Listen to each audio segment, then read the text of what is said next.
so happy that we could come together around the issue of school choice, which is very, very important to our organization, the Family Policy Council. We know that a lot of people have been laboring for a long time, and we just need to continue to grow the coalition and the people that are interested in seeing change in our state. So we're going to be talking about that tonight. We're going to be talking about knowledge and wisdom. But knowledge is knowing a tomato is a fruit. See, wisdom is not using it in a fruit salad. So that's... And then for a little political humor, this is a quote. Sometimes when I look at my children, I say to myself, Lillian, you should have remained a virgin. And that was Lillian Carter, mother of Jimmy Carter and his brother. So anyway, but I would like to start off by, first of all, pledging to our flag. So if you would all please stand. Pledge allegiance to the flag of the United States of America and to the republic for which it stands, one nation, under God, indivisible, with liberty and justice for all. And now, I would like to invoke the blessings of God under God for our meeting here tonight. So, Father in heaven, we just thank you for who you are. And thank you for the opportunity and the freedom that we have to come and gather. What a precious freedom that is. And in many places around the world, that freedom is being challenged by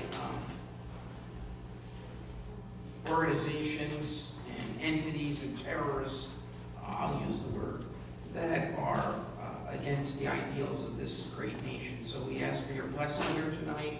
We ask that you would bless the speakers, and that we would all be encouraged and pick up one little tidbit that would help us in this fight. And we pray this in your name. Amen. So before we go further, I would like to introduce a champion. And I like him because him and I see eye to eye on just about everything. That's because we're about the same height. That's right. So without any further ado, I'd like to introduce our assemblyman from the 25th. I was confused. I think I'm in the 26th district. Yeah, well, I like the 26th too. They're pretty good. Anthony Bucco. Thank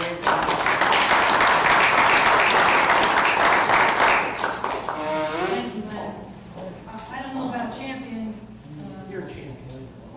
Last night, my wife said, champion, you can go ahead and get the garbage and put it out of the curb.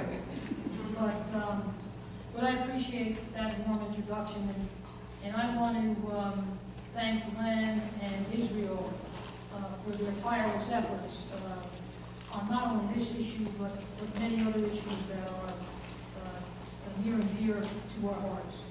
And it's not easy being out there on some of these tough issues and continually pushing hard and not seeing a lot of gains sometimes. So I'm here tonight to tell you that I will continue to advocate for the legislation that I've proposed for school choice around New Jersey for a couple of reasons. One, because it's right educationally. We have chronically failing schools around this state, and we need to give those parents the opportunity to get their kids a good education so that they can move up and go on and become productive citizens around the state. But it's also a good thing financially for the state of New Jersey. We've heard a lot about the Transportation Trust Fund, and I can tell you that my colleagues on the other side of the aisle are searching for any tax that they can find to raise, because that's the way they solve problems in Trenton. Just try to raise some more money through taxes. But I can tell you that if this school choice bill ever got to the governor's desk and he signed it, we'd have enough money for the money that we saved as a result of a change in the way that we do business here in the state of New Jersey. And that's the type of thing that we really all need to start looking at. Because, you know, the definition of insanity is to continue to do the same thing over and over and over again and expect a different result. And that's what we've been doing in education. We've been spending billions of dollars every year and throwing more money at bad situations and expecting them to change. And it's not. But I think the good news is that I do think people around the state are beginning to listen. I think we, as elected officials, need not to be afraid to go out into some areas where maybe the Republicans are outnumbered by our colleagues on the other side of the aisle. Because this is an issue that isn't political. This is an issue that affects your family. This is an issue that affects your children. And we can't be afraid to go out and preach the message. Because that's what it is. And that's what it's going to take to get this issue to the forefront. And I'm encouraged tonight because I know that, and I apologize for not being able to be on the panel, but when the name got changed, I've already had another event that I was committed to tonight. But I did want to come here before I went there just to tell you how committed I am to this. But I'm encouraged because when I look out and I see just about all the seats filled, it tells me that we're heading in the right direction. And I'm always encouraged. You know, sometimes my colleagues, when they go to a meeting and the room is filled, they don't like to go in and sit down. But that's a bad thing. Because when everybody's sitting out there in the chairs, everybody all of a sudden becomes honest. And that's a good thing. And we've seen it more and more over the years, whether it's at the local level, county level, or the state level. And I encourage you all, your voices are heard, believe me. And just being there, you're heard, even if you don't say a word.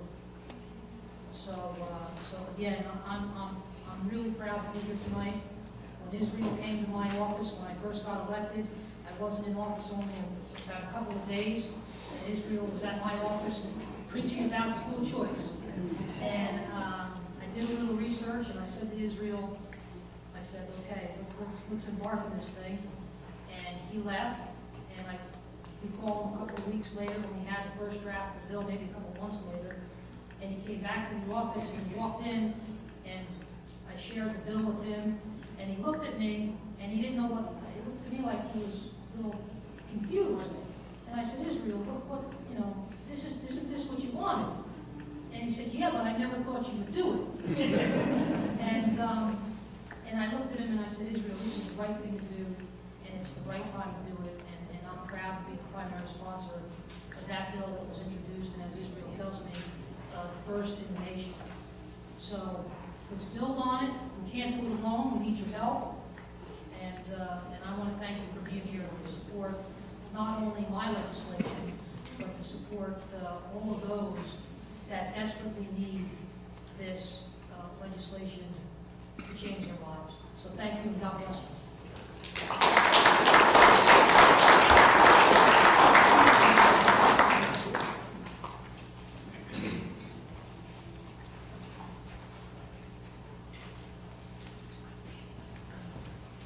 I think I have to make a couple of housekeeping announcements.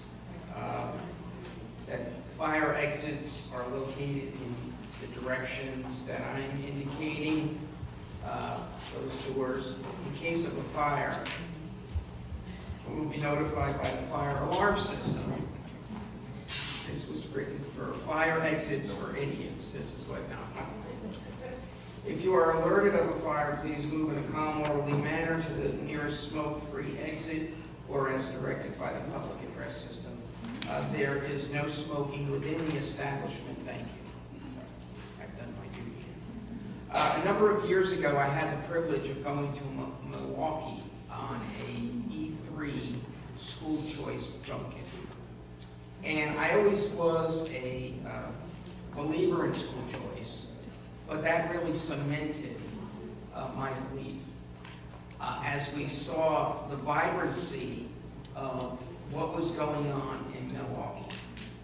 And a number of schools that had been closed, private, Catholic, parochial, were all open. Most of them had waiting lists. Because in Milwaukee, the parent chooses where their child goes and the money follows the child.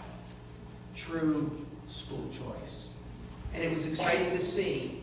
But here in New Jersey, obviously, there's been efforts, but I think we have the potential now to broaden those efforts.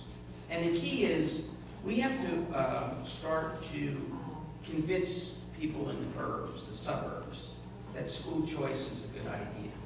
Because most of the efforts on school choice have been devoted to the avid districts, as you all well know. And there's nothing wrong with that. I think that's extremely important because that's where a lot of our failing schools are. But it's also, we need the parents and families that are in the burbs, so to speak, to support the school choice movement and for the legislators to hear from those families. And that's our role and our job, I believe, over the next couple of years. And I hope that we see a new energized school choice coalition that's going to work.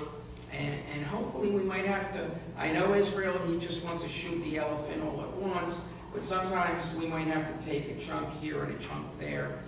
No matter what, we need to keep on keeping on. We need to be persistent.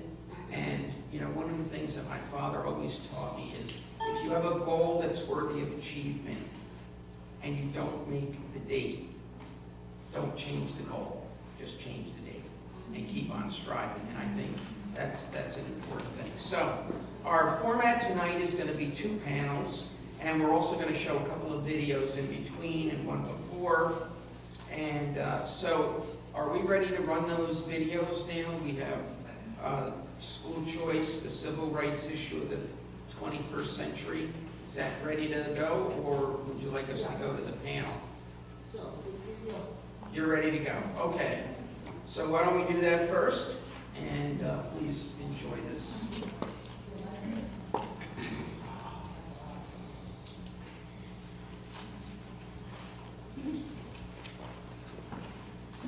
We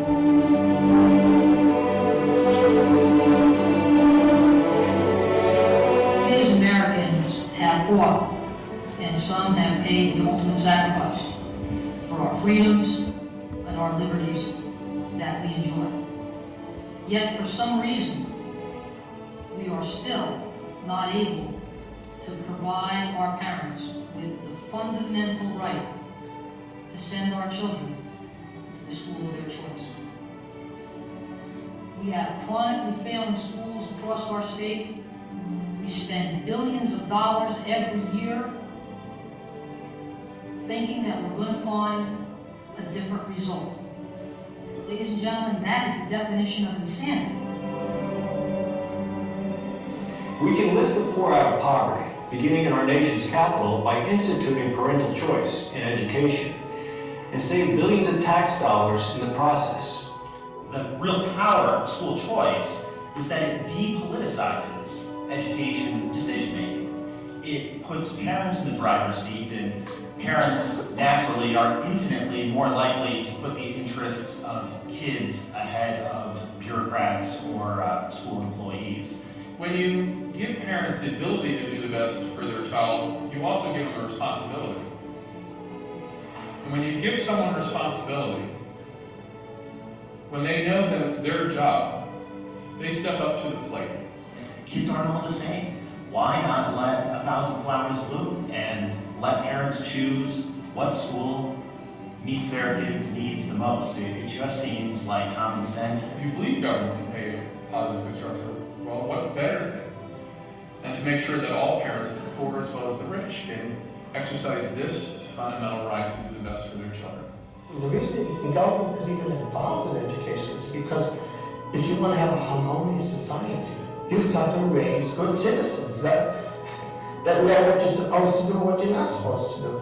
The New Jersey Parental Rights Program Act is the first universal school choice bill to be filed. it provides a voucher across the state.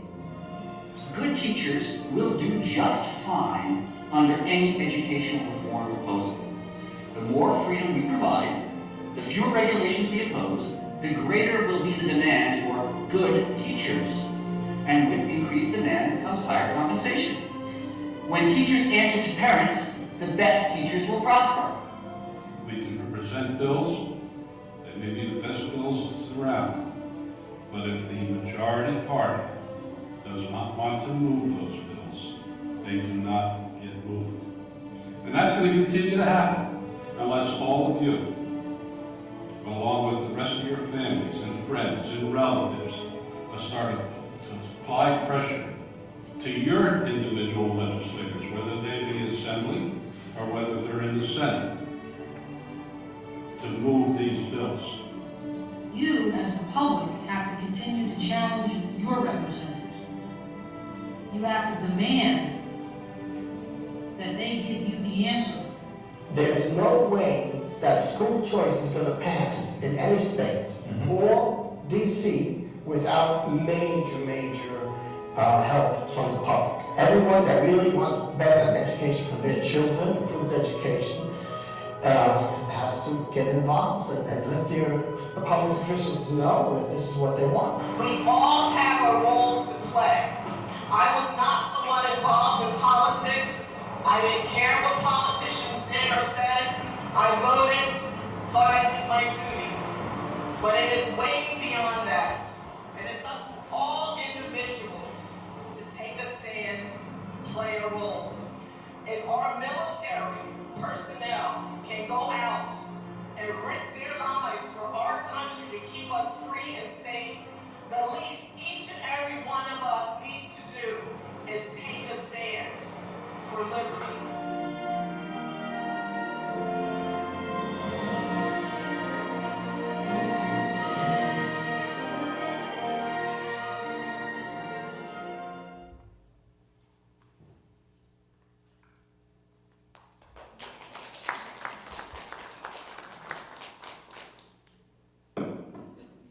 Okay, so we're going to have two panels tonight. The first panel will be talking about school choice and civil rights, and then the second panel will be Common Core, the discussion about Common Core. So I'd like to invite our panelists.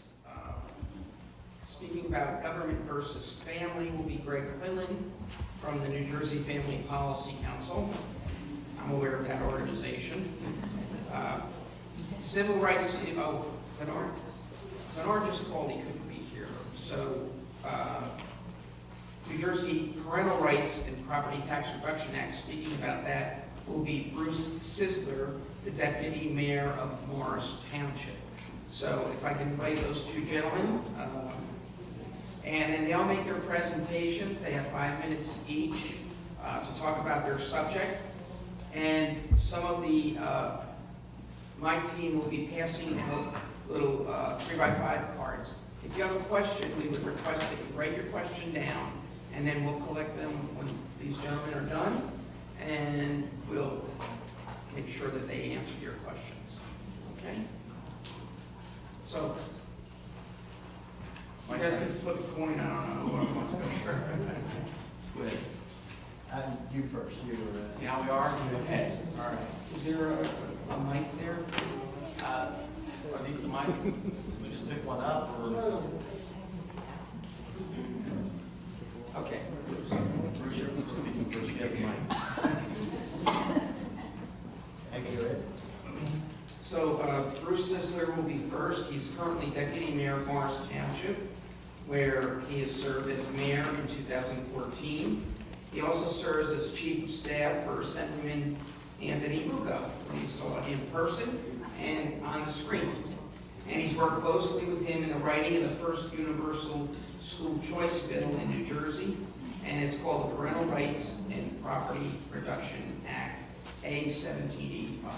So Bruce, thank you for being with us. Thank you very much. And thank you all for having me tonight. I was supposed to MC this event this evening, and somehow I ended up on a panel, so. I am the Chief of Staff for Assemblyman Rugo, And as he mentioned, Israel came to our office when we first got elected and proposed this idea, the New Jersey Parental Rights and Property Tax Reduction Program. It's quite a unique program. I'm just going to tell you a little bit about it, and then I'll let any of you ask questions. You may be aware of it. But this bill directs the Department of Education in New Jersey to establish this particular program. Under this program, a student in grades from kindergarten through 12th grade, they're eligible to receive a public tuition allowance to enroll in a participating school, provided that the parent or guardian has applied to a participating school for admission, or the participating school has accepted the eligible student for admission. A participating school may accept any school or any student whom it considers to be the best qualified to serve.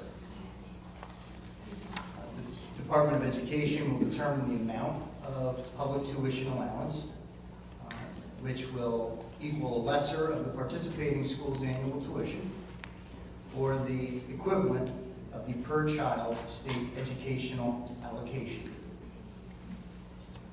Public tuition allowance is the entitlement of the student under the supervision of the student's parent or the guardian to apply to the tuition of that selected participating school. Under this bill, the department will pay the amount of the public tuition allowance directly to that school, participating school, for each eligible student who receives the allowance. The Board of Education of each district will determine the amount of savings generated for the resident district resulting from this particular program. Any savings generated from the program or from additional state funds received over the previous year's per-child allocation will be divided into two equal portions. One half of that will be applied to reduce property taxes in the school district, and the other half will be returned to the Department of Education to be applied to increase the public tuition allowance for the K through 12 students for the following year. So the bill does several things, as the gentleman has discussed.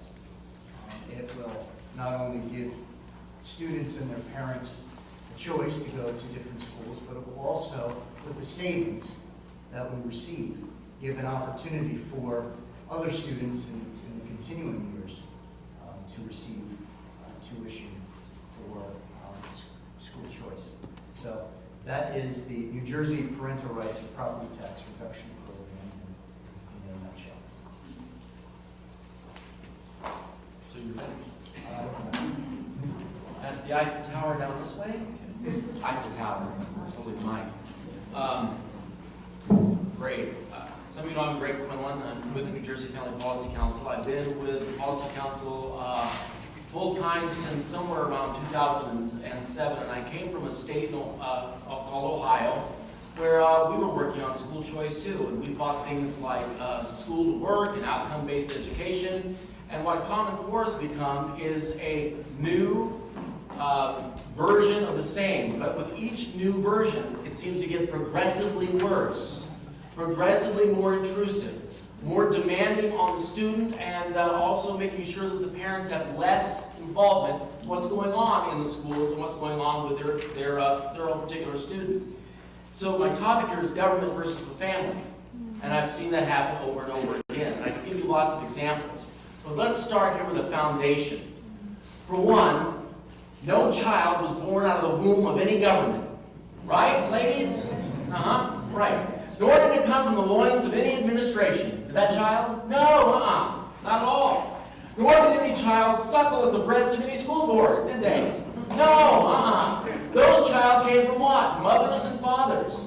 They came as a gift from God. They belong to the parents. They do not belong to any government. Period. Period. So this is why it is so important, even with this crowd that's right here, this is a good starting point, where we have to demand some certain fundamental and unalienable rights.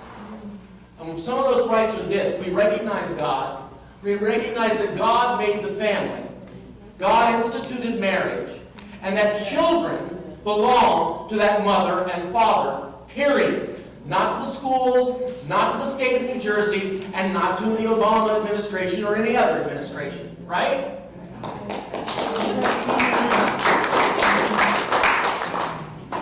Some of the things that we've seen that the government is doing, particularly now with Common Core, is invading the school systems and truly putting pressure on the parents and on the students. We have reports that come into us at the Family Policy Council all the time about how the government is becoming more and more intrusive upon families.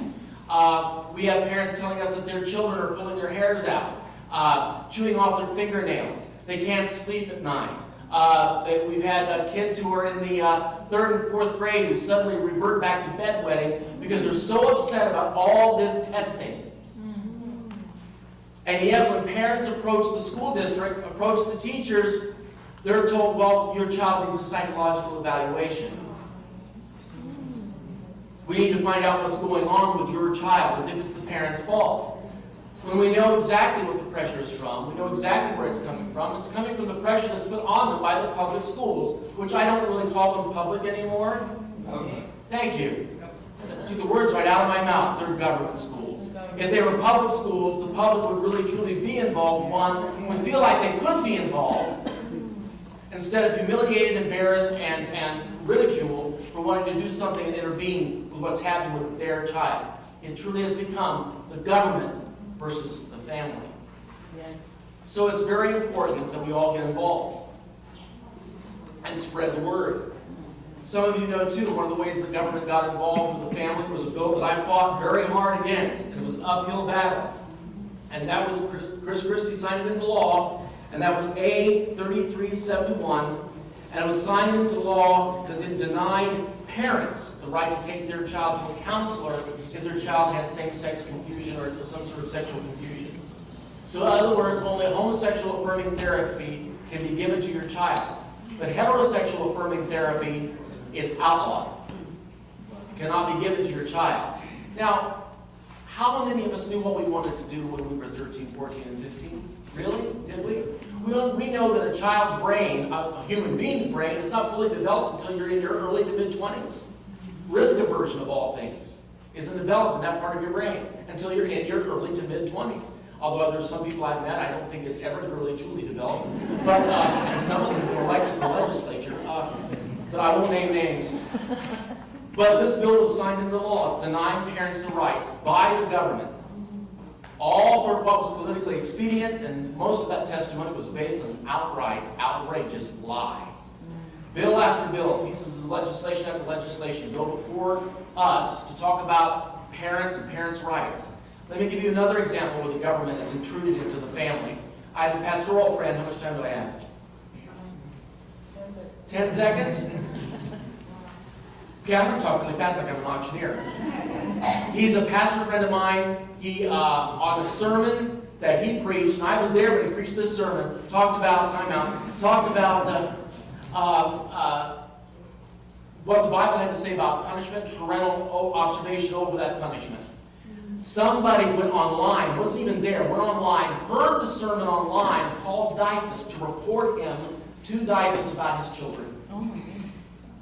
Now, they didn't know anything about it, and before he knew about it, DIFUS was trying to interview his children without his knowledge, without his permission. They did not interview him first, and he found out because his one daughter refused to do anything, refused to speak anything until she talked to her parents first. That's an intrusion of the government. To end the story, everything turned out fine, but the investigation lasted for 3 months, and now DIFUS has a file on this minister.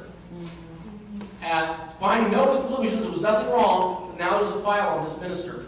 This is the intrusion of the government into our lives, the government and family, and it doesn't start like she said up there. It's not just what you do when you vote. That's just the start of it. That's the most fundamental thing you can do. It's after you get them in there as the employee. You're the employer. You make sure your employees, the people you voted for, do what you want. Do what's right and follow the Constitution. No.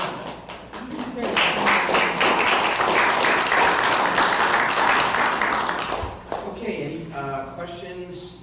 Does anybody want a 3x5 card that they didn't get one yet? Raise your hand and, ladies. Who would you take the hand in? Ma'am. What's Just that? hold it up, and some Yeah. of these beautiful women will come and collect it. There's another one right there.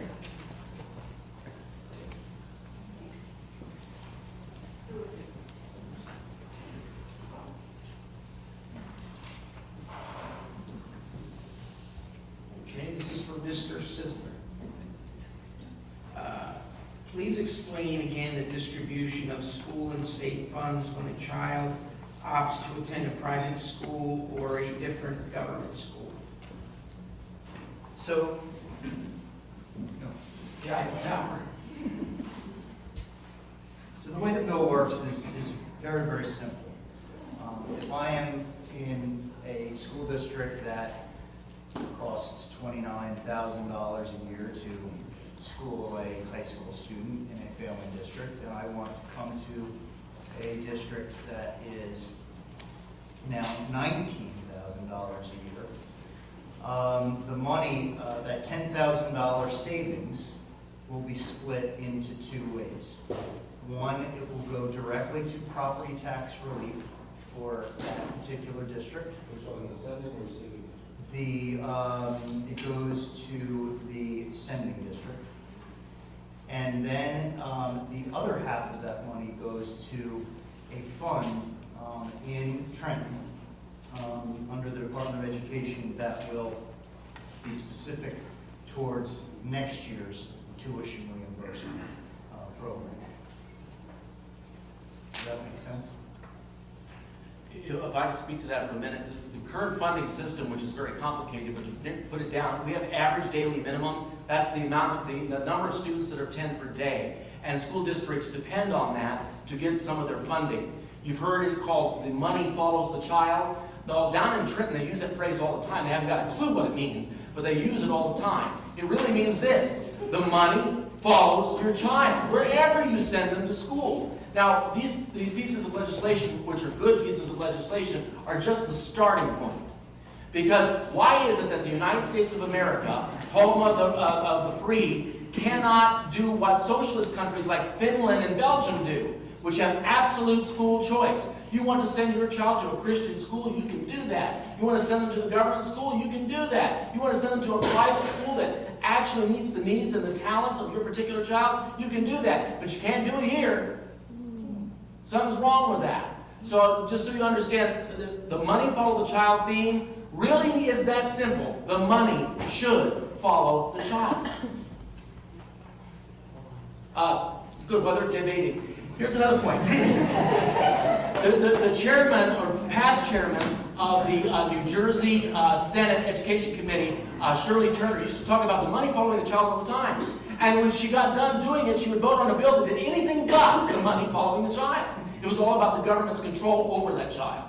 This is why it's so important for you, especially some of you here are teachers. I see some of you, and I know that you're in the education system. You can be very instrumental, in fact, educating some of us who are lobbying day to day on these issues and telling us what you understand and what you know, because the information that you can glean, even if you just sat in the committee and took notes, would be extremely valuable to me. Extremely valuable to me as a lobbyist. So I'm begging for your help, because I'm just one person, and I need an army. Okay, the next question that we have, thank you. Gentlemen, how do we counter the argument that public funds should not go towards educating kids with the quote-unquote wrong, looks like wrong values, I think. Maybe some of us should go back to school for handwriting. Sorry. I got my knuckles beat when I was in Catholic school, but I have great cursive, you know. I ask this because our society today is militarily secular. Christian education equals intolerance to many people. So I guess the question is, how do we counter the argument that public funds should not go towards educating kids with the, is it winning values? No, you got it right. Quote unquote wrong values. Wrong Our values. Okay. Because if you're a Christian, if you're a believer, if you're a follower of the Torah, you have the wrong values, right? Who determines what values are right and wrong? If we're a government that was founded on the Constitution, which declares that, there is a God, it was signed in the year of our Lord, then by all means we should know what those values are. Right now, here in New Jersey, there are Turkish-run schools that starts with a G. If you may know the name, just shout it out, that are Muslim. And children are being educated there right now. Well, if we had absolute school choice, would we be able to stop that money from going to that school? No, we couldn't. But I'll tell you what, there's more of us than there is of them right now, and I would rather have us taking our money, putting it into the school of our choice to teach our kids our values. And those values are right and wrong, respecting one another. Not what Obama said the Christians did back then during the Crusades, but the Christians now, the people I know, the people I worship with, don't do those things. And they certainly don't light people on fire, or shoot children, or behead them, or crucify them on the battlefield. So, whose values are our values? Really feel. Well, I'm holding back. I'm trying not to. Okay, so this is for Bruce. I'll let Greg take a drink. So Bruce, what is managed choice when it applies to the Newark school system? Here, that is yours. That is your question. What is managed choice when it applies to the Newark school system?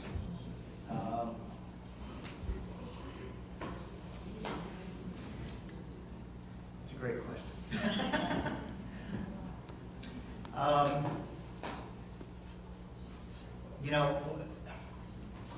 One thing that I've been studying for the past couple of weeks now is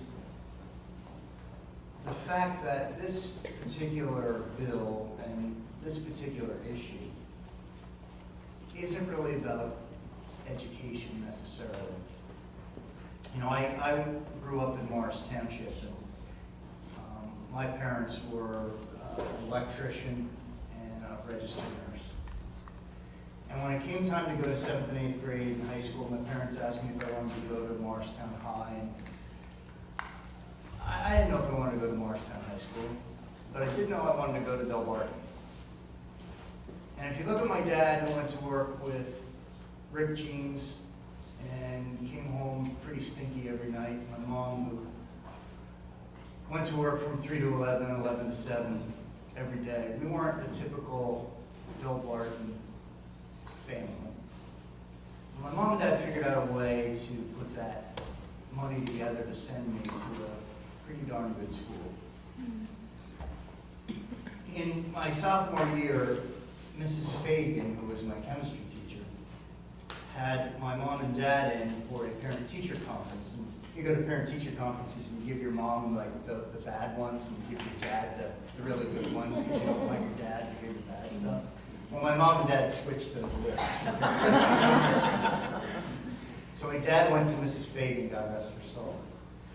Up until that point, 7th and 8th grade and 9th grade, I was an okay student, wasn't great, but Mrs. Fagan told my dad, Mr. Sisler, your son is not achieving because he's not applying himself. And it was my first lesson at the age of 15, 16 years old, how to be a parent, how to be a son, and how to get my ass in gear. And my dad and I had a very, very long talk and then a period of silence for a few months. I never, from that point on, I always made the highest honor roll. It had nothing to do with Mrs. Fagan. It had nothing to do with my teachers. It had nothing to do with testing. It had nothing to do with any of that. It had to do with my mom and dad. And it had to do with my mom and dad telling me, you have a choice to sit and study or not. And not is not going to happen. Newark school systems, it doesn't have to necessarily be Newark school systems. I mean, the school system in Morristown has children that grow up without parents, or their grandparents, or their guardians, or someone is raising them. I think this issue is so much greater than just teachers and these programs. And I think that we need to go out and talk to religious leaders. I think we need to talk to people that are going to reach out to the poorest of the poor, because that's where you see it the most. People that don't have a lot of money, that don't have a lot of drive, that don't see hope.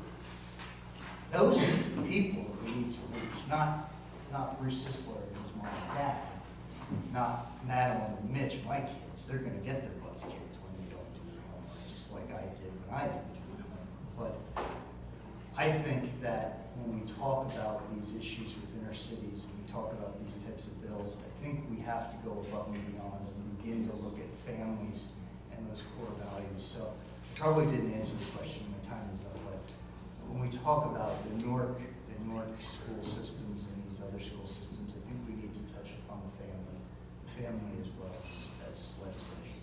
Yeah, I think specifically, whoever asked that question, managed choice is something that Cammie Anderson is trying to implement down in the Newark school system. And what it does is it's trying to effectively give parents less bureaucratic red tape to go through. And what they would do then is they would identify 1 or 2 schools that they would like their kids to go to as opposed to the public school that they're currently going to. And then they would be hopefully have availability to go to those schools. Now, obviously, there's been a lot of bureaucratic red tape in Newark with regards to federal regulations. So I am not sure exactly where it stands at this point in time, but that was the proposal. And if you know, she has, come under fire for some of her innovative ideas, which obviously depart from the Gestapo march of the NJEA. And, not that I shouldn't say that. I mean, but we know that the NJEA is not so much caring about kids. And let me say also that I'm not implicating teachers when I talk about the NJEA. I'm talking about the union and their hierarchy. That really they care about the union and the hierarchy, not so much about the kids. So that's part of the battle that's going on there in Newark. But hopefully that managed choice is something it's an innovative plan. It's been put forward, and hopefully it'll see the light of day. So parts of it may. Okay.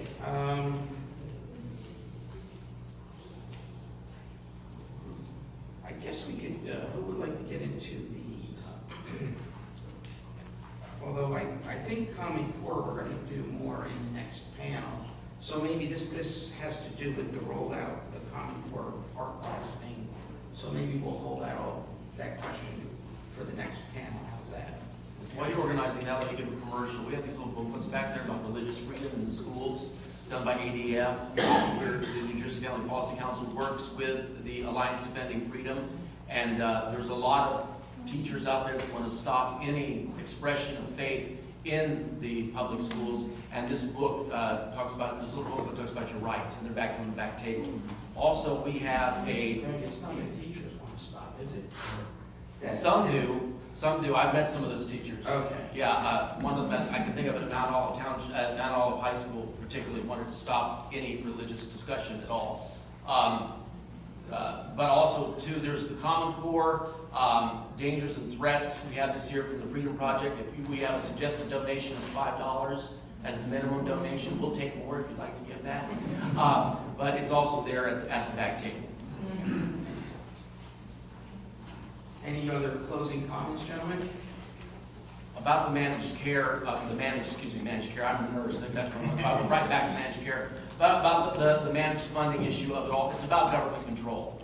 And if you'll notice too about all of this, there isn't a private school that's involved here. Everything that comes out of Trenton is still about a public school, whether it's a public charter school or the public schools that we have traditionally today. So to change the mindset of absolute school choice, of real education freedom, we've got a long way to go. The first place to start truly is within the government system, until we continue to conclude that much of what is happening in the government system and its funding doesn't work. Let me just to put sort of a cap on this and to talk about my part of my job. This bill that Assemblyman Bucco has drafted is wonderful, and as we saw in as you saw in the video, Senator Bucco talked about getting out and talking to legislators. The political process in Trenton is so complicated. It seems so simple. It goes through a committee, you pass it through the committee, it goes to the General Assembly or the Senate, they pass it, it goes to the governor. It's a simple process. But this isn't a simple process to get this type of legislation pushed forward. When they talk about and really sort of getting a grassroots effort together and moving this legislation forward, this isn't about making phone calls or writing letters. This is actually about going in and sitting down with these legislators on the other side that actually control these committees, and sit down with them and talk to them and explain to them how their constituents will benefit. That's the only way this is going to get done, because I sit in Assemblyman Bucco's office all day long, and I get emails and phone calls all day long this past week about how we need to raise the gas tax. And it's constant, and it's never ending. And you sit there and you don't want to answer the phone. That's what goes on, that's what could go on with this bill too. And my colleagues on the Democrat side would be just like I am. Not raising the damn gas tax, so stop calling me. But on their side, they would say, no, I'm not going to deal with this. That would be a chief of staff's role. We need to sit down, grassroots people need to go and sit down with those legislators and explain to them why this legislation is good, but most importantly, why it's going to benefit their constituents and how they can sell it to their constituents to get reelected. That is what they're concerned about and thinking about. Go and talk to them. Get people together to go and talk to these guys on the other side of the aisle. That's what will move this forward. That's really, truly what will move this bill forward and get us to where we want to be. Thank you. Okay, thank you. Let's thank you.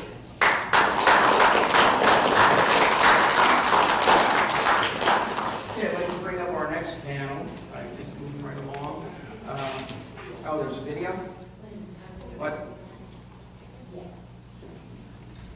I see Isreal, he's doing something like... Video, okay. He was doing something like Steven Spielberg, something along those lines. So. That's cool.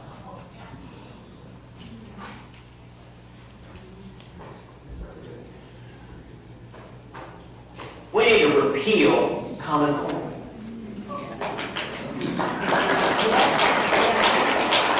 We need to get the federal government out of the business of dictating educational standards. That would be the NSA interested in what we're saying.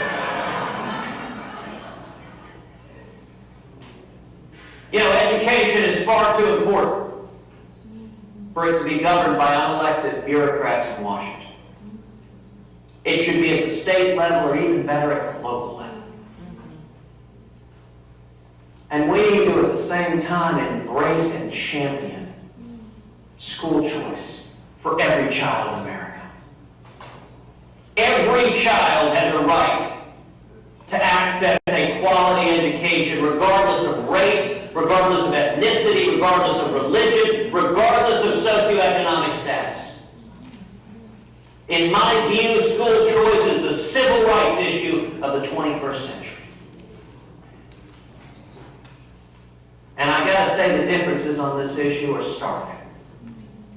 New York Mayor's Bill de Blasio, one of the first things he did was go up and try to throw young African American kids out of the schools that were performing for them in Harlem.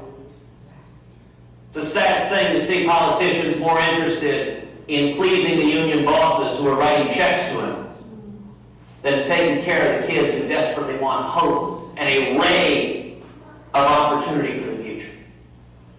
It's a sad thing to see the U.S. Department of Justice coming against young African American and Hispanic kids in Louisiana saying, we're going to try to shut down your opportunity to get access to a better education. We're coming up on Martin Luther King Day.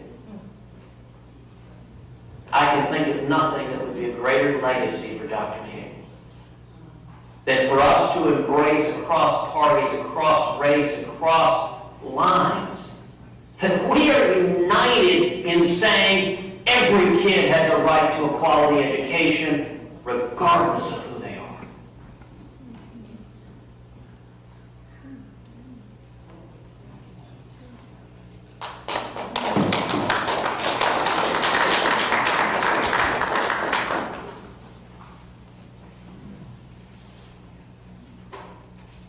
Okay, that's Ted Cruz, one of the 49 potential candidates now. For the Republican primary. Got my vote. Okay.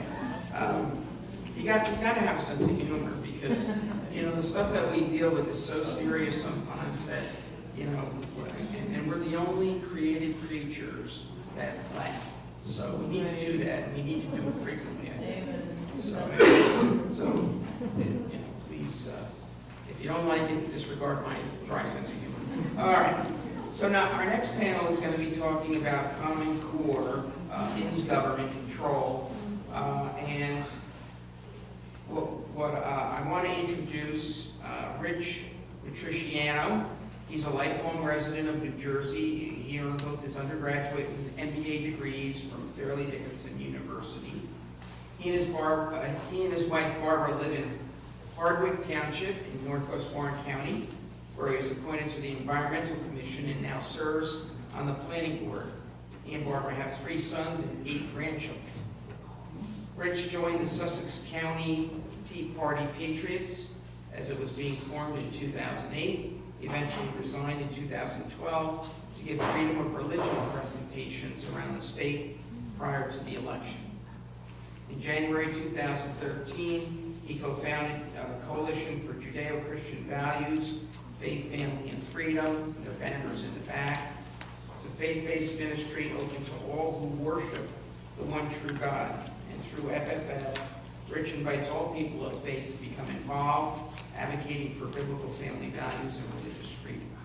So Rich, our next panelist will be Daryn Iwicki, and he's the Director of Americans for Prosperity New Jersey, which is dedicated to advance real free market reforms in the areas of healthcare, taxes, spending, education, and energy. And finally, a good friend of mine and a fellow deacon, Rick Van Glahn, who is representing the New Jersey Taxpayers Association.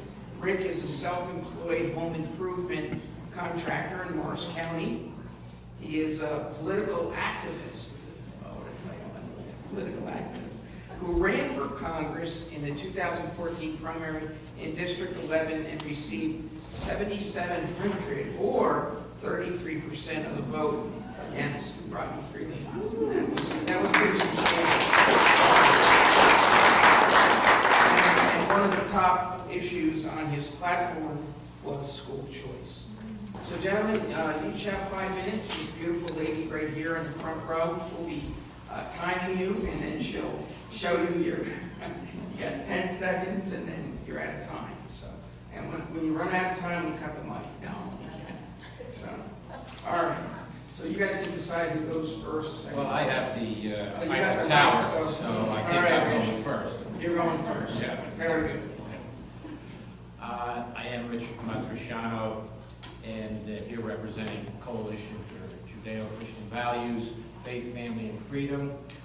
Our mission is to bring people of faith together and to train them to go out into the public arena and advocate for biblical family values and religious freedom. Now, that means that we have to fight the government, because we have to fight the government that's taking God out of our society, and the government that's taking God's values out of our classrooms and replacing those values with the values of secularists, humanists, and progressives. And that should matter to everybody, especially people of faith, but everybody that should matter to. Proverbs 22:6 tells us, raise up a child in the way he should go, and when he is old, he will not defer from it. Well, unfortunately, if we're letting the government raise up our children, the way they want them to go is the way of secular humanism. Vladimir Lenin, who brought us communism, he said it this way: give me just one generation of youth, and I can transform the whole world. Now, personally, I think Common Core is unconstitutional because of the reach that it takes. But it's also, it started with a lie. The validation committee, consisting of 29 people, was set up, and its purpose was to ensure that the standards that were adopted were conforming to what they said they were going to do. Now, 5 members of that committee refused to sign off on the standards. Why? Because they said they not only weren't going to do what they said they were going to do, but they were going to hinder the educational process for our youth. So what did the proponents for government-controlled education do? They took their names off and proudly proclaimed to the world their 24-member committee unanimously voted on bringing these standards to Common Core. So, World War II. I'll take you back to World War II because there was a Lutheran minister named Dietrich Bonhoeffer who opposed Hitler in his rise in power. And he warned us. He said, silence in the face of evil is itself evil. And God will not hold us guiltless. Not to speak is to speak. Not to act is to act.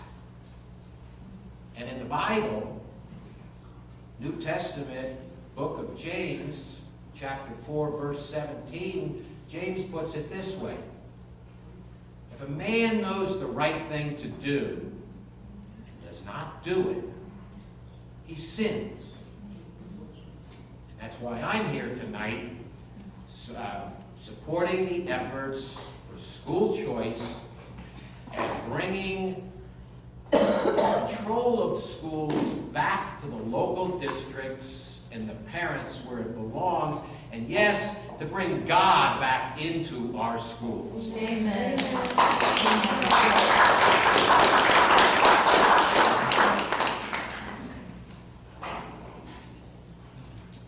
Daryn Iwicki, the Americans for Prosperity. Hopefully you don't mind. I'm going to just read something that I had put together with our national office. Mike and I were a little late getting here. We were just talking to your fine freeholders about supporting a resolution not to raise your gas taxes. So we've been talking multiple issues over the last couple days. Bill, I saw Barbara there, so she is there.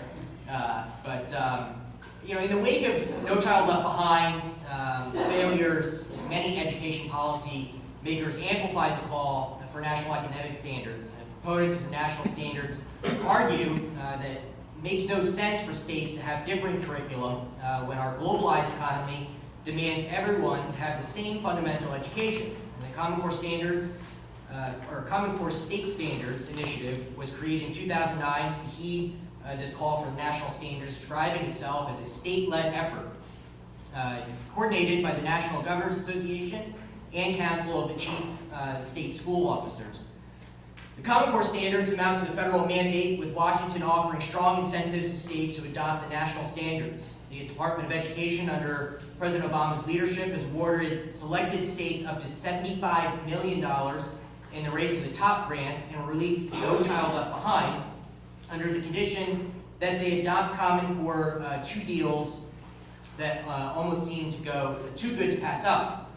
So raising standards, not raising achievement, is what our federal government has come to. And Common Core's catch-all is that the federal government has a long history of mismanaging education, having required states to raise their academic standards at least 5 times over the last 2 decades with little success. You had President Clinton's Goals 2000, President George W. Bush's No Child Left Behind, and now President Barack Obama's Race to the Top have all asked states to raise their standards, and National Assessment Education Progress, also known as NAEP, has subsequently found no significant improvement in student achievement, although Common Core has slight structural differences from these past failures. It nonetheless adopts the same failed strategies, tying reform to education by simply raising academic standards instead of doing the hard work of going school by school to restructure the failing systems.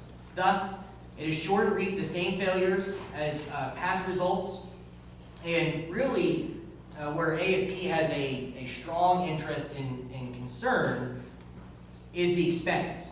It's extremely expensive for Common Core, with an estimated $15.8 billion in the first 7 years alone.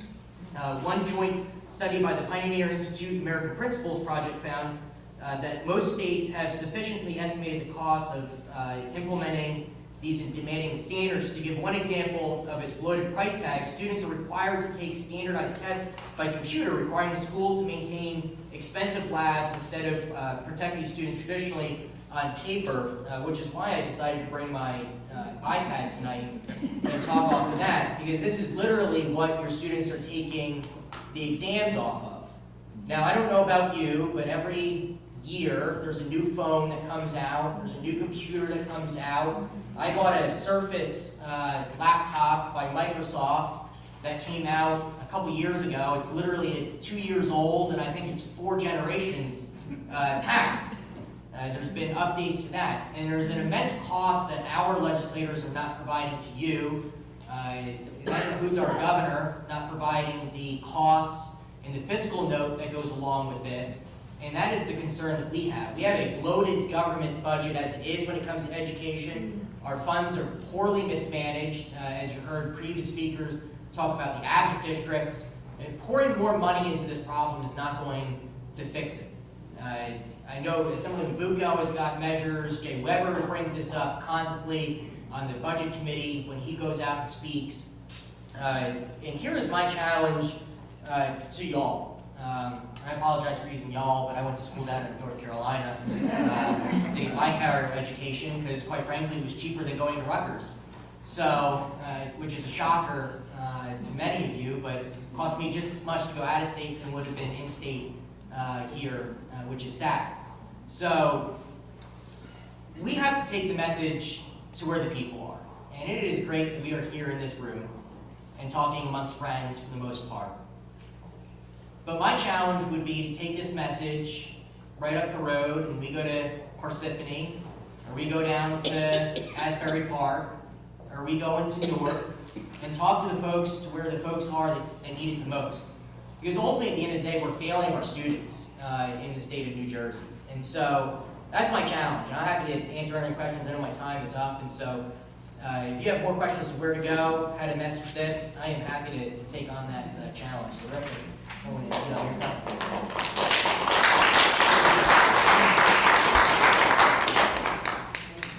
Well, as Len mentioned, I am Rick Van Glahn, and I'm here representing the New Jersey Taxpayers Association. And we are concerned with all things taxation in New Jersey, as our name implies. And we're very concerned about what's happening in the state today. And education has a big effect on what's going on. As we know, property taxes in New Jersey are some of the highest in the nation. But not only are our property taxes high, but we have a sales tax, a gas tax, toll roads that we've paid for and still continue to pay for. There are fees and costs associated with everything that we do in the state, and that includes dying. I've heard it said that you can't afford to die in New Jersey because of our inheritance taxes. But for our discussion tonight, we're talking about schools and school funding, which we pay for in New Jersey through our property taxes. And again, ours are some of the highest in the United States, and it's had a very serious effect in New Jersey. We've all heard the news lately that there are more people moving out of New Jersey than are moving in. Companies are also fleeing New Jersey. and they're being drawn to areas that have a better business and economic climate. States with lower taxes, lower regulations, better weather climate. Those populations are growing by leaps and bounds. Southern states such as South Carolina and Florida, Louisiana, and Texas are all adding jobs and drawing our skilled workforce and our well-heeled citizens to their states. Georgia just got Mercedes-Benz from us. Our high taxes, of which almost 70% goes to education. If you look around the room at your neighbors, 70% of their taxes go to education. And every homeowner in the state, 70% goes to education. It's a huge amount.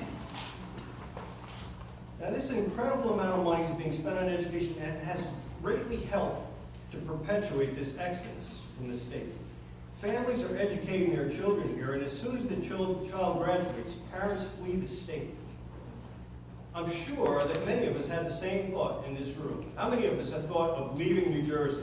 I mean, it's amazing. Well, guess what? You're in the majority of people who feel that way. Monmouth University did a poll a couple of weeks ago and asked people, do you consider leaving the state in the near future? And 55% of the people voted affirmatively. Yes, I'm thinking about leaving the state. That's sad. That's a sad commentary on what's going on in our state. But the amount of money that we spend on education is only one of the problems. The mandates that come from the state education department and the federal government also affect education.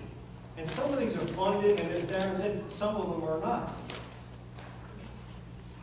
Some are funded temporarily, and then the towns have to pick up where the state left off. Reading and writing seem to be secondary in the list of priorities of education. We have classes on bullying now, sexual education is all rampant, self-worth, and all kinds of fluff stuff seems to have a place in our child's day, in their school day. And these have replaced practical classes such as home ec and industrial arts, even art and music, have taken a hit over the last couple of years. And this is the nonsense that we're forced to pay for. The last thing that I saw was a bill being sponsored by an assemblyman in Essex County. And the bill wants to force schools to teach kids how to interact with the police. Now, I'm wondering, is this really the purview of the schools? Is this really their job? The federal government also has a hand in what's going on. Through the institution of Common Core standards, our schools, which were a great draw for families early on, are now being diluted and marginalized in the name of making education uniform across the country. When we were raising our 3 sons in Denville, is where we come from, I never thought to live anywhere else. Because I believed that my sons were going to get a much better education here than anywhere else. I thought the education here was far superior than anywhere in the South. Well, if you make the curriculum the same in every state, what's the draw to live in New Jersey? Why wouldn't families seriously consider leaving? You can now live in a warmer climate with a more relaxed atmosphere, with lower taxes, and a better chance of finding a well-paying job because that's where all the jobs are going to. And your kids get the same education. We have a number of issues that could help this. Number one, we could keep the governor in the state and ask him to do the job that he signed up to do, which was lower the property taxes. We can reduce administrative costs and things like that. And the third thing is we can give parents the option of choosing where to send their kids to school. Let the funding follow the student. Give the parents their choice. Thank you.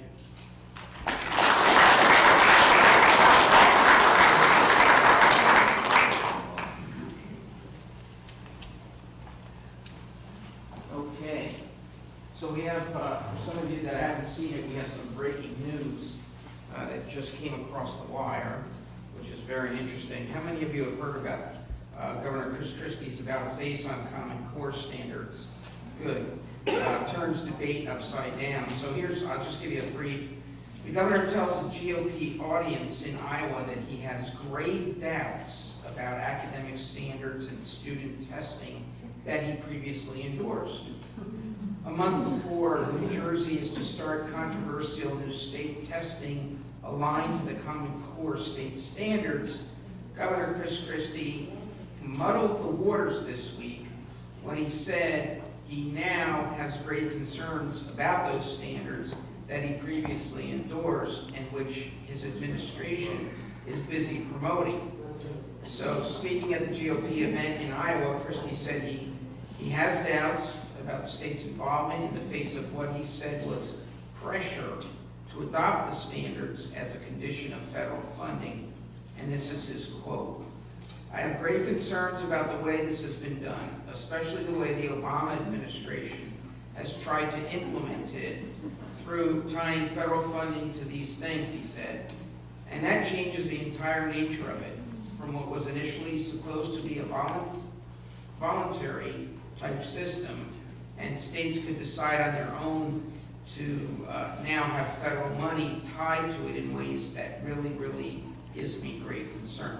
I would suggest that every one of us issue a letter to the governor's office tomorrow, telling that we're very excited, that it's a start, and we should tell him that we would like full repeal of the Common Core standards and the park testing here in the state of New Jersey, and encourage him to move in that direction. What's that? We've had concerns for years. Of course, yeah. So, sometimes it takes a little while to go up. Paul, do you have a question? Well, no, I just want to give you a perfect example, if I may, of how oppressive and controlling this Common Core and control of education is, because that's what this is really all about. Control of your children. As he said, give me your children, and less than a generation to give you your country. And millions die. We had a friend who lived in New Jersey, I'll make this real quick, and he moved up to New Hampshire because he thought it was a more conservative state. He went to a school board meeting and was arrested because he challenged the Common Core content of a book that was explicit, sexually explicit. Now, he has a 12-year-old daughter who brought this home. He read it, and he went there to contest it. He was arrested ostensibly because he was only allowed 2 minutes to give his point of view, but he took 2 minutes and 20 seconds, and they arrested him, and they took him out in handcuffs. Now, eventually, he happened to be an attorney, so he was fortunate he could fight his own case. Whatever happened to freedom of speech? You mean to tell me that a sick socialist agenda that took years to put together, so that only 2 winners win? Big brother, big government. Bill Gates stands to make $300, $400, $500 million a year putting together the software and the curriculum that he pretends he's a philanthropist. If I give you $1 million and you're in school, you better believe there's strings attached. You will accept Common Core. So before we understand what the solution is, we have to understand the origin. The origin is in the Communist Manifesto and Saul Alinsky's rules for radicals. Control 8 vital aspects of your society, and I own you. Right. Education is one of those 8 aspects. Read the Communist Manifesto, pick up Saul Alinsky's rules for radicals, and then as you pick up the paper, you know exactly what the hell is going on. They want to control it. This is radical. That's where it originates. That's the end game.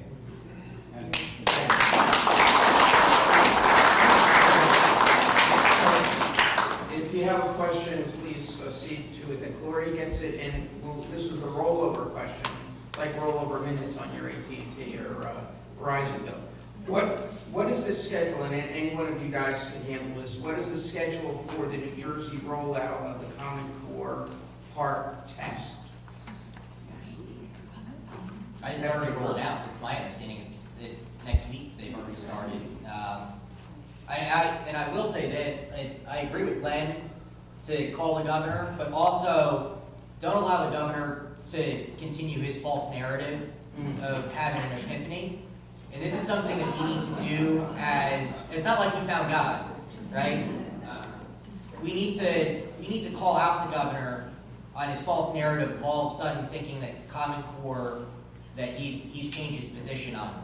This is pandering at its best, and you need to call people out when this stuff happens. That includes your legislative members when they start to pander, and that includes the governor himself when he begins to pander, because this is pandering at its finest. And so, I mean, it's beginning to roll out. And full implementation, I believe, is next year. And someone can correct me if I'm wrong on that, but my understanding, it's here already. I mean, the rollout is already begun. Yeah. March and May. Yeah, and not for nothing, I mean, and here's why I say this, because the governor just on 101.5 the other day on Ask the Governor was asked the question about testing, and he got furious with the individual asking about the testing, and turns to Eric Scott and goes, well, Eric, you were tested, I was tested, we're still here and made it through and lived through it, so I don't understand why all these parents are upset about the testing.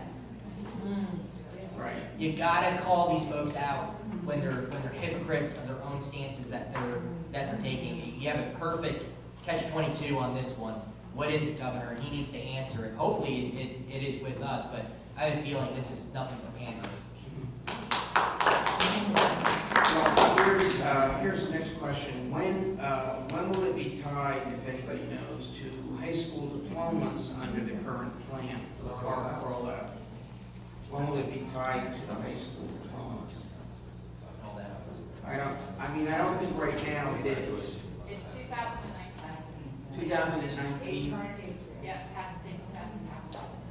Okay. Yeah. And I know it's 90, what is it, it's 90%. 90% of school needs to take the PARCC test in order for them to get the school funding as well. So 90% of the students, if you fall short, only 89% take the PARCC testing, then the school loses its funding. Now, I guess the argument now is whether or not a student can be actually reprimanded for not taking the test. Well, and it's funny you say that because as of now, but there's a lawyer that's out there as we speak saying that schools can actually reprimand students for not taking the test and actually punish the student for sitting out. Right, but there's also a piece of legislation that has been sponsored by Dave Rival down in Trenton that would allow correct, yeah, opt-out. Yeah. Isn't the funding that they lose only funding that they got for the test? Like our taxes pay, for the schools, funding that they're losing, they're not in a deficit when they lose them, right? It's just. Eventually, it comes full circle though. Eventually your taxes will go up. Because in the vast majority of it, I mean, look at, Bergen County is an excellent example, and Morris is an excellent example as well, in terms of the pennies that you get back from your taxes. I mean, there are school districts here. Hackettstown is a good example. I know Senator Gerardi uses this example all the time. In his district, you got Hackettstown. The average income is about $32,000. They receive about $100 a student back. And then you have out in Hoboken, technically an Abbott district, where they have the average income in Hoboken is like $62,000, and they're getting $15,000, $20,000 a student back in Hoboken. Right? I mean, the school funding formula is beyond broken. And again, this falls on the governor. We had an opportunity in the state of New Jersey to fix our court system. He promised to fix our court system and then failed to deliver on that promise. And it is going to kill students. It doesn't matter where the student is from. Every child is the same. It doesn't matter to the child. The child is trying to get an education. The child is there at school, and yet we treat these children differently to where there are folks up in Bergen County, Holly Shapizi was just saying this the other night to a group of individuals, where they have to pay for their athletics. An extra $1,000 out of the bank account of moms and dads to allow their children to play softball, baseball, basketball, things that when I went to school, I'm sure when you went to school, where you took for granted that you were able to play. And the worst thing that my mom had to do was pinch a couple pennies to buy me some cleats. And I was buying my own when I got to high school. So, I mean, nowadays, it's tough in the economy and the way that the legislative branches have failed their duty of distributing money and a lot of the courts that dictate that. Right. Well, this just came across the wire. A little rhyming. The Montclair Board of Education just passed a park opt-out policy for their district. Park opt-out.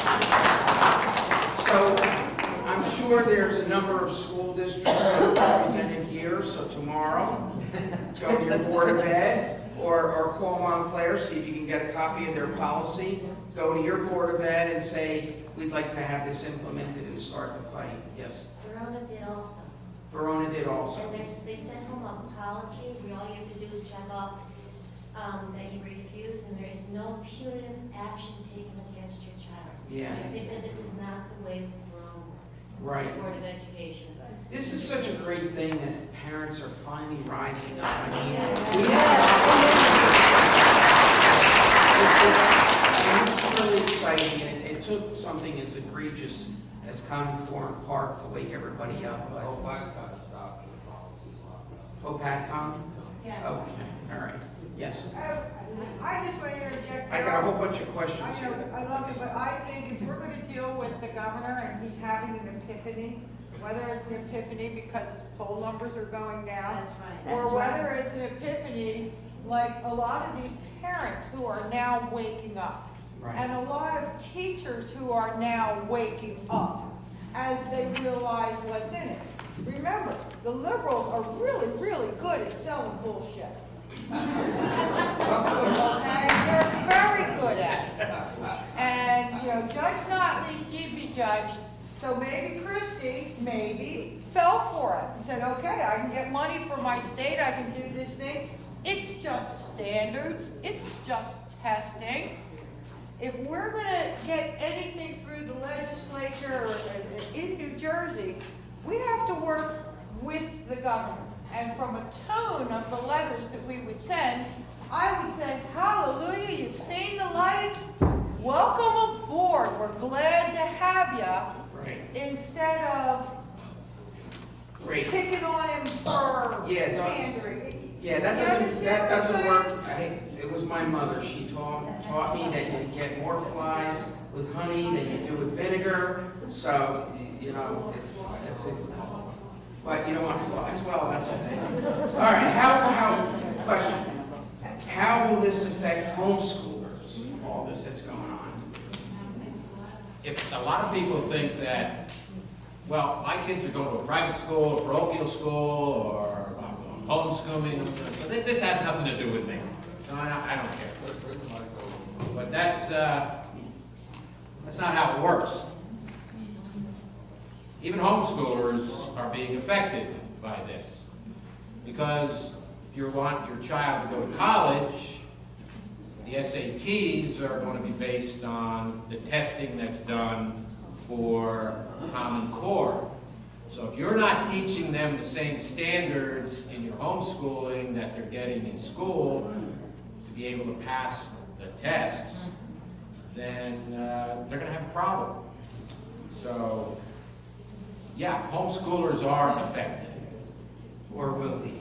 Or will be. If we don't do something about it. All right, the next question is the 9 states that are still involved in park tests are all on the governing board, as is New Jersey. Please address that issue. I guess what they're saying is that the fox is watching the hen house. I mean, you know, but there's obviously states are pulling out of park, they're pulling out of Common Core, so we need to be one of those. You know, a little brief story aside, for our organization, one of the issues that we worked on for 8 years was the Jessica Lunsford Act, and it had to do with pedophiles preying on minors. And we thought, wow, we were the second state to introduce that bill to Florida. Meanwhile, 44 other states went ahead of us, passed it, signed it into law. It took 8 years, but we never gave up. And that's what we got here with this Common Core and with the park testing. We cannot give up. Total implementation 2019. We've got a little bit of time, but we can't rest. We got to keep pushing on. So I don't know anybody about the 9 states. All right. How about the next one? I could not help my 3rd grade grandson with his math homework. What is the rationale for that Common Core is using to make math so confusing? I just happen to have with me a 4th grade math question. This is using partial products to multiply 443 times 8. Step 1, write the second number under the first number so that the corresponding places are lined up. Now that lines it up the way we're normally see it. 443 times 8. Step number 2, expand the top number by place value. Place values are in decades. So it becomes 400, which leaves 43. So then it's 40, which leaves 3. So you string out the numbers 400 plus 40 plus 3. And then, step 3, multiply the bottom number by each number in the expansion. So it's 8 times 400, 3,200. 8 times 40, 320. 8 times 3, 24. Step 4, add the products. 3,200 plus 320 plus 24 equals 3,544. Therefore, 443 times 8 is 3,544. This is how convoluted it's become. And this is 4th grade. No wonder they need sedatives and psychological help. I mean, this is New Jersey, by the way. This is out of books that are being sold to New Jersey teachers to help them with Common Core.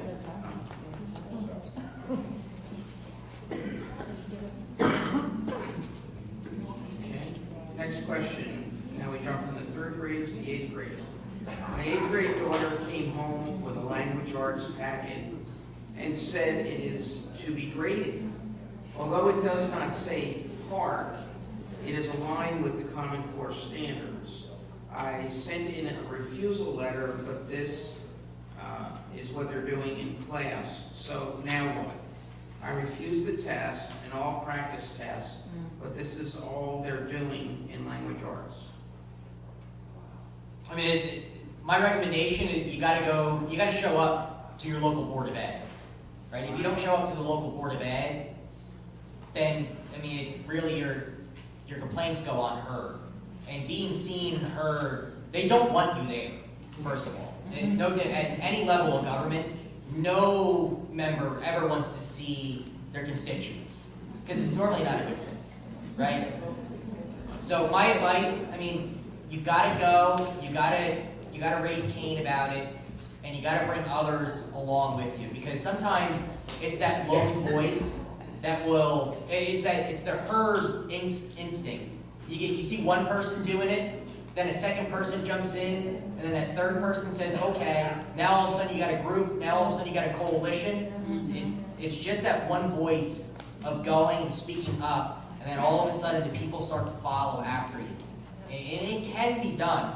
And I know we've heard a lot about, Saul, we've heard a lot about the Communist Manifesto. My favorite book to read would be Douglas Hyde's Dedication and Leadership. It's a fantastic book about how the communist movement came to be in England. Hyde was a devout communist, built the movement within England, and then essentially finds God, finds Christ in his life, becomes a Catholic.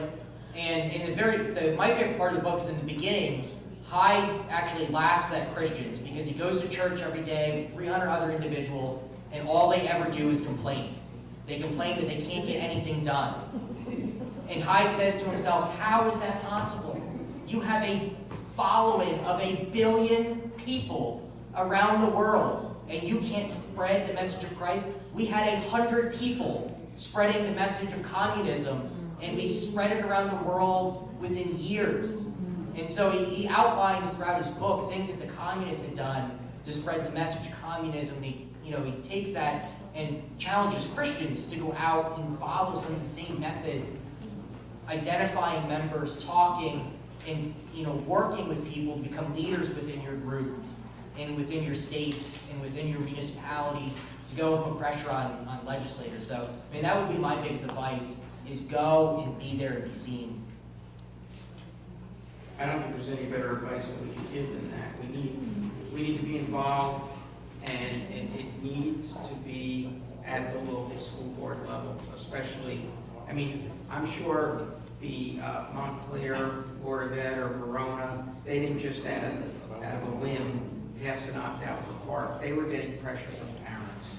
And like Daryn said, they don't like when parents start putting pressure on them, you know, because ultimately you do vote them in, you know. So I think it was Greg that said before that there are employees, you know, we're their employer, and we forget that. You know, when I go down to the State House, I always remember that that's our house. It's not the legislators, even though we're not allowed to go in certain rooms, but it's the people's house. And too many legislators have forgotten that. So, any other questions, ladies? Sure. Okay.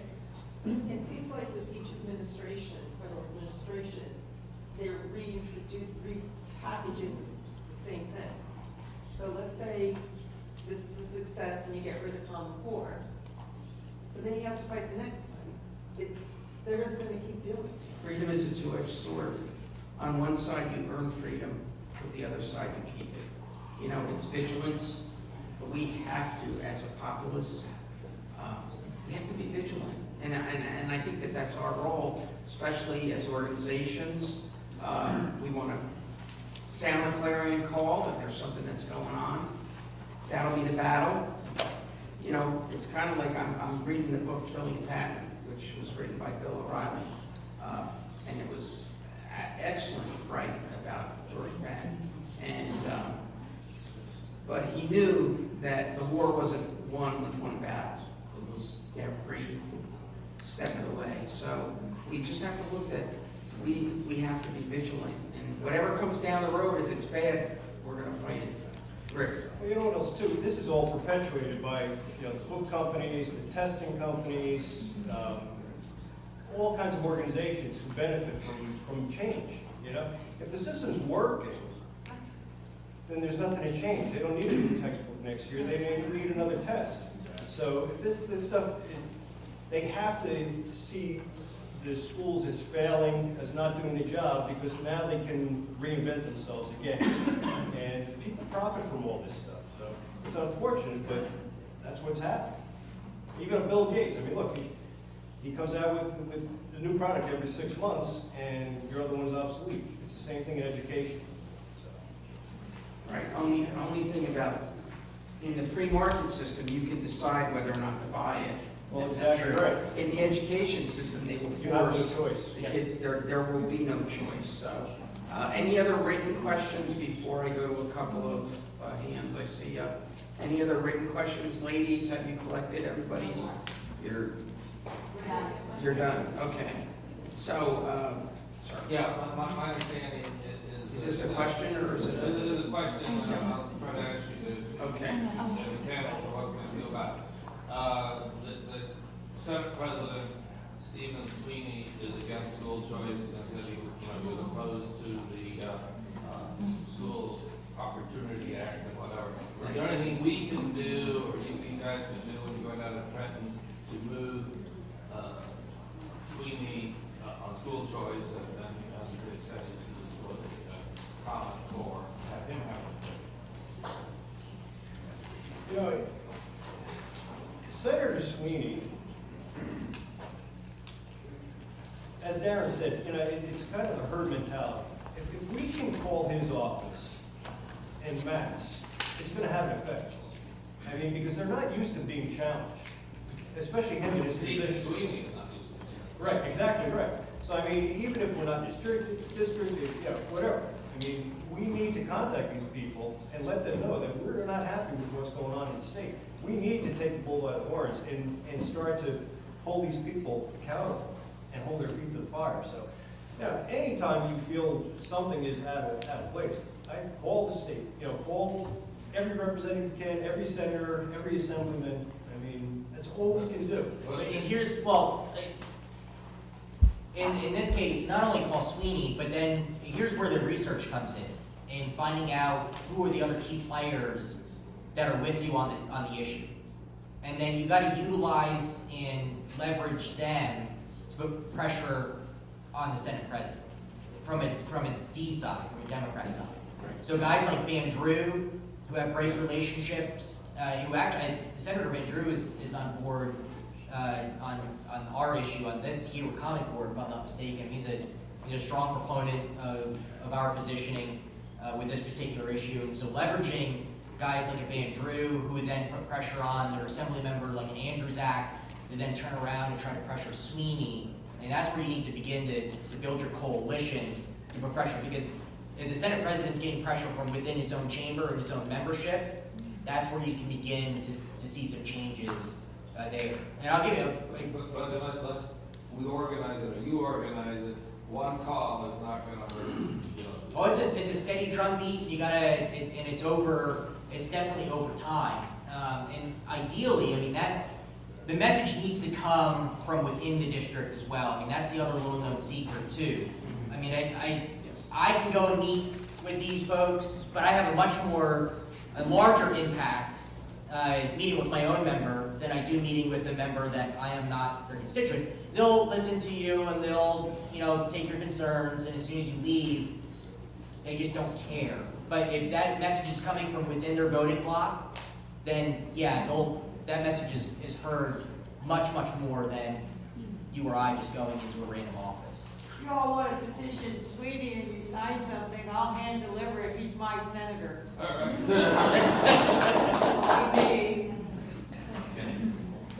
Yeah, and the thing about it is, when Steve Sweeney will take notice is when one of his caucus members loses a primary because they are hostile to school choice, or they're supportive of Common Core, and the person that was put up against them is supportive of school choice. And that's where we have to go. Because we could be talking about policy all we want, but unless there's a way to send a message, a shot across the bow, and that's one of the things that our sister organization is working on, putting social conservatives in office. I think Bill had his hand up. You got a question, Bill? Well, 2 points of information.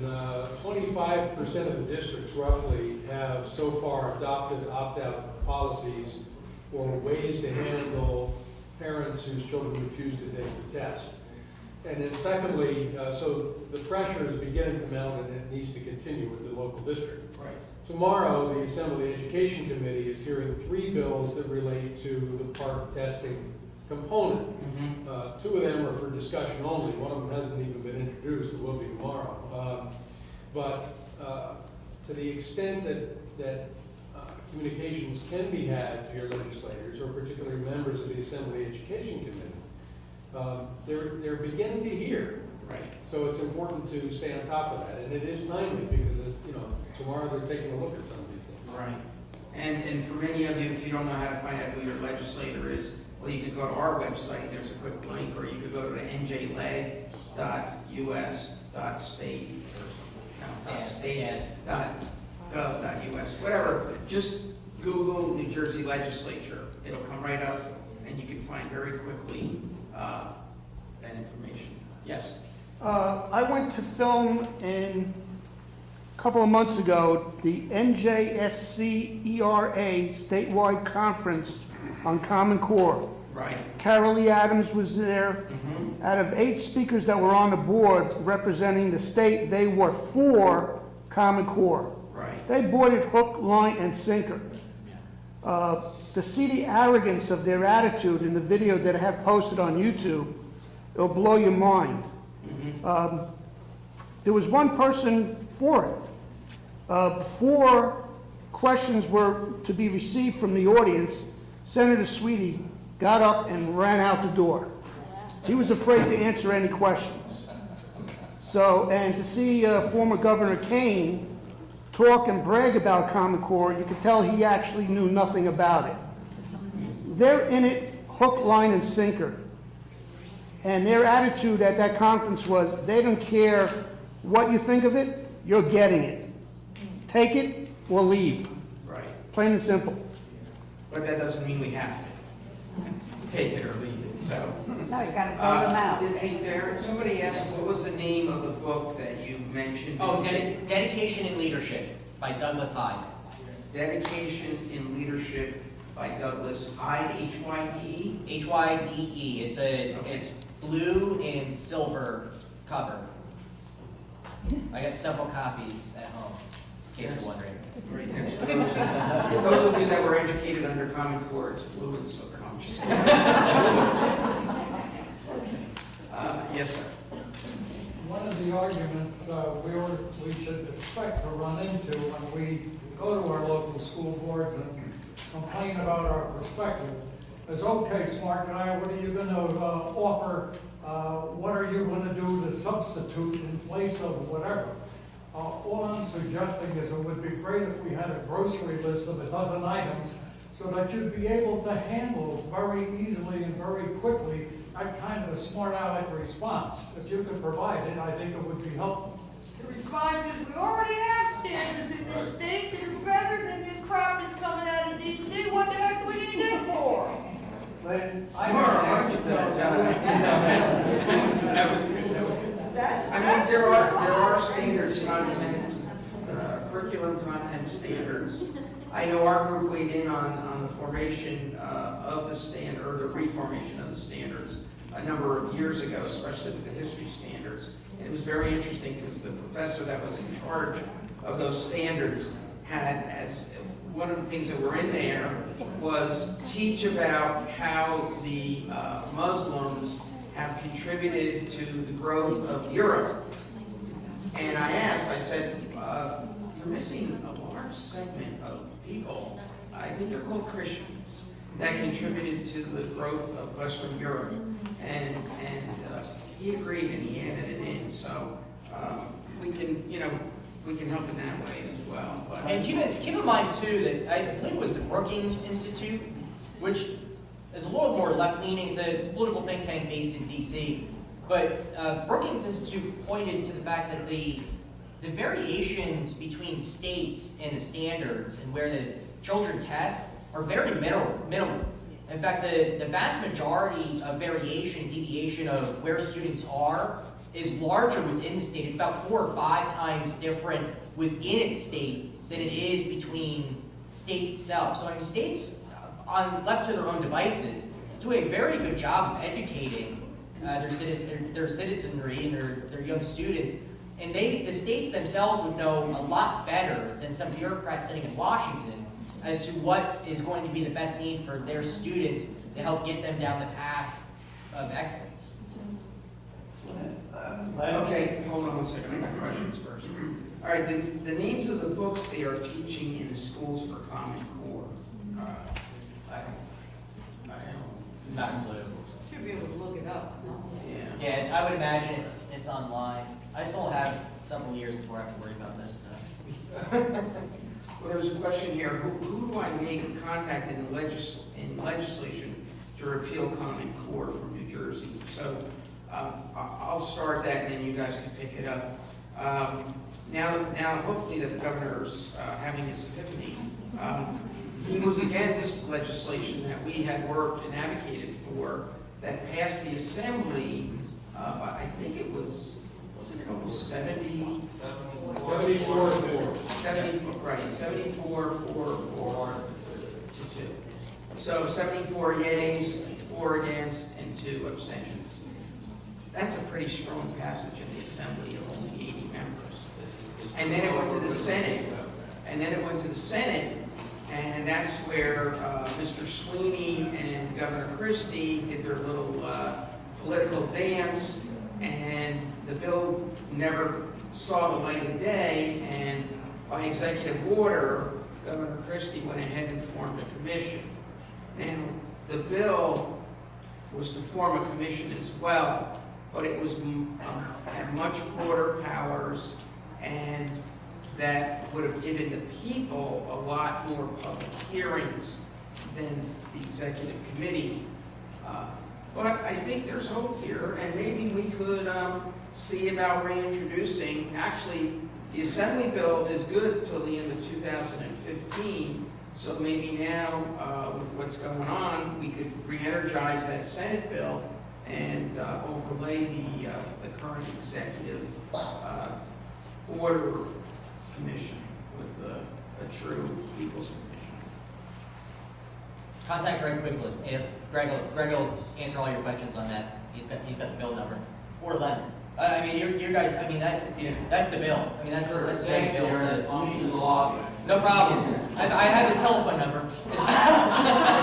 But you, as far as who you contact, first of all, find out who your 3 local legislators are. You have a senator and you have 2 assembly people. And those are the people that you start off with. Find out where they stand.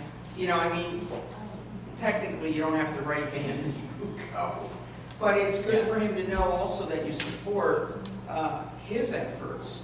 And then to find out, we obviously have to have impact in the districts that maybe we're not as strong in, but that's what we talked about before.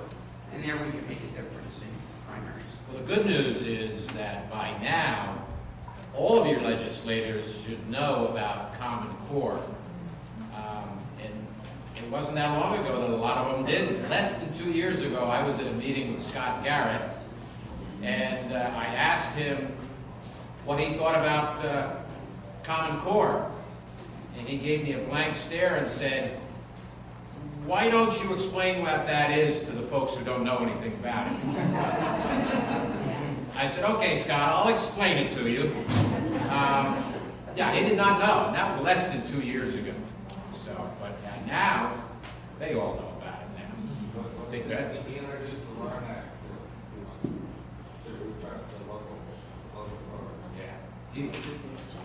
There's a question here. Do you know what we can look for when sending our kids to Christian schools to know whether or not Common Core is impacting the Christian private schools?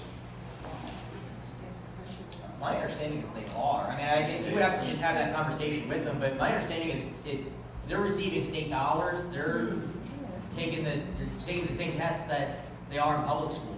No, they're not taking us that. Well, that's not my, maybe you have a different understanding. My understanding is they are taking those tests, or will be. That's right. It might be different Person, types. but I mean, they will be held to the Common Core standard.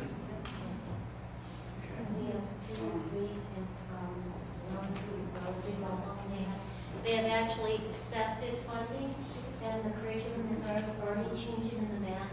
The teachers are upset, so it is happening. And people like all of you and everyone, I think it's great that Common Core came about, because everyone's working together. It's wonderful. I mean, not what's happening to the children, but they're all working together. Well, that's why we're doing it. And that's what she said, it's beautiful. It is because of the children, you know, and that's why we'll fight and fight and fight. So Everybody has to take a look at their children or their grandchildren's textbooks and see what the content is in the textbooks that they're using. I'm constantly asking my grandkids about, well, what does their history book say about this subject or that subject? They're going to a Catholic school, so they are getting this. To piggyback off of Daryn, if there is state or federal money tied to a program and a school accepts it, regardless of their religious school, there are strings attached. Always strings attached. I think this young lady, do you have something about, This is wonderful. The #1 speaker, which you know, many of you know, Dr. Duke Festa. Right. Yes. And Mary Colomia. They're coming to New Jersey, total next Saturday. Please, we need more parents. okay, well, you can put them, In the back? yeah, put them in the back and grab them on your way out. Ladies and gentlemen, it's 8:29. I know we said that we would be done by 8:30. David, you're pointing to something with a, yes, sir? Okay. I'm a grandparent, and I have a 7-year-old granddaughter. So what I did, it's just a suggestion, is I, asked my son to ask the teacher, for the name of their book. So I've ordered the books myself, so we can take a look at them. But I was just wondering if we could ask the public schools and the public libraries to all order the books so that parents or grandparents can go look at them at a library instead of going to the school, because if we go to the school, we might be kind of like looked at, you know, they're like a troublemaker, so I was just wondering if that's something public libraries could do something like that. Library money already has it. But the fact that a parent goes to the school to look at those books makes the school extremely uncomfortable. It's still a good thing for that parent to go inside that school to, I want to see the curriculum, I want to look at those books. It gives them a great deal of frustration when that happens. But not everybody wants to. But also sometimes, right, Yeah. the school could then say we have a troublemaker. All right. Paul, you got 1 minute. And I know you don't have a mic, so I can't cut it off, but we'll hit you with a spitball. We'll hit you with a spitball. I promise these people will be done in 8:30. I'll make it quick. Go ahead. The gentleman that wants to know how to combat without a lot of information at your fingertips, here's how we do it. We go in with a lot of people, we always bring in 2 or 3 experts with us. And you don't have, I've heard Duke Pester, he's very good, but he also charges, and he's from the Midwest. We go to Seton Hall, there's 2 or 3 professors there, who we bring with us, and we go in armed, prepared. But they shoot these pro-Common Core people down like ducks in water, because they know just as much, and they have all the debunking information. So if you want to do that, I wish I knew the names, but you can contact places like Seton Hall or the Duke Pesters of the world, etc. And you walk in with them, they don't have a chance. They give you all the double talk and the BS and all that kind of stuff. But you arm them with facts. And I got to tell you, they're not used to being challenged. That's the good thing, by the way, that's been happening. They're not used to being challenged. When we walk in with experts, with hard-hitting facts, etc., they don't get tingling up their leg. They run to the door. So anyhow, that's just a very simple solution. Contact them. They're happy to go with you. They're usually free. Maybe you buy them a cup of coffee. But you go in armed with that kind of expertise, they're dead in the water. That's an answer, thank you. Finally, Nora Gray came up all the way from Salem County? Gloucester. But I'm like, you can spit the Salem County. Okay, all right. So, 30 seconds, right? 30 seconds. And then we're gonna. Most important people in the entire education equation are the teachers. We talk about school choice for the children, right? There is no education without the teachers.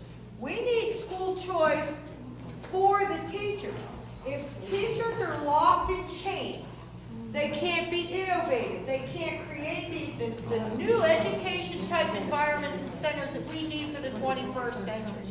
The lady that says Common Core is a blessing to bring us together, I agree 100%. Because it takes from the teachers everything that they learn. They're the teachers, not the bureaucrats. They're the ones that should be innovative in the schools and figure out how to get to that one child. And that's their professionalism. We need to teach, to show the teachers that they are professionals. And to be professionals, we need that fully portable tuition allowance, not for the child, but so the parent can pay the teacher to create the environments that the teachers envision are needed for the future. So recruit your teachers, because it's the teachers that are getting slammed with this just as badly as the children and the parents are. Len, just real quick, Nora, here's the scary thing about that though, Nora. The younger teachers coming out of college are being taught Common Core curriculum to implement that. And my fiance, that she does pre-K. She learned Common Core curriculum, and I've had this discussion with her many times, because she bought into it as well. She went to Willie Patterson just right up the road, to where, oh, well, Common Core is a good thing, don't you think, because it standardizes everything, blah, blah, blah, blah. And you actually, I mean, that's what they're being taught in higher ed now, is the Common Core curriculum. So for the older teachers, you're spot on. But for some of the newer ones coming out, it's scary. You guys are making a liar out of me now. Sorry, Len. They're going to take it, and they're going to run with it. And there's other teachers who will stay with the herd. Okay. Well, everybody's free if you want to stay around and converse with Nora or Daryn. But I want to thank you for coming. Also, there's plenty of handouts in the back. Free to speak with the U.S. Department of Education says about